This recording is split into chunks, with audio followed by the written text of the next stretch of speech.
بسم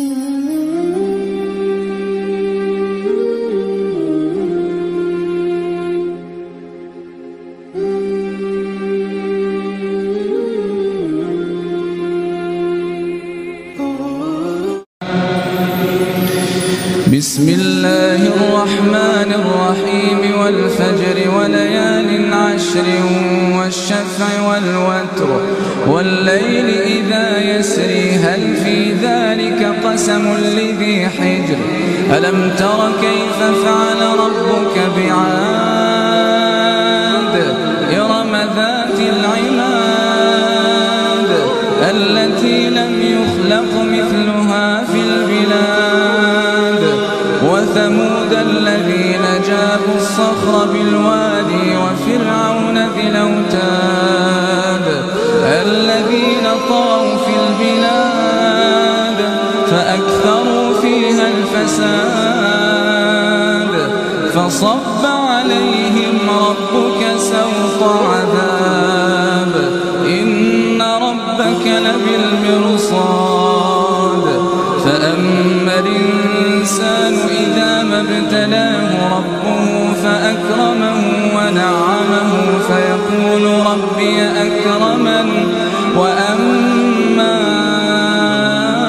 إذا ما ابتلاه فقدر عليه رزقه فيقول ربي أهانني كلا بل لا تكرمون اليتيم ولا تحضون على طعام المسكين وتأكلون التراث أكلا لما وتحبون المال حبا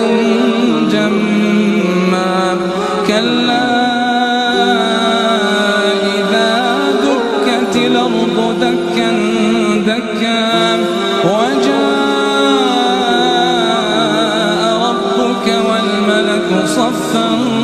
صفا وجيء يومئذ بجهنم يومئذ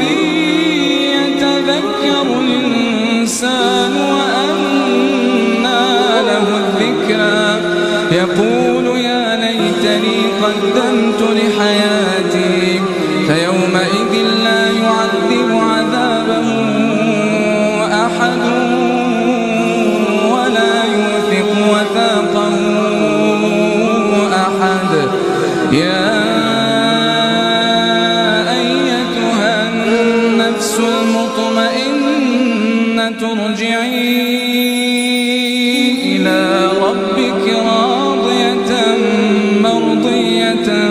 فادخلي في عبادي وادخلي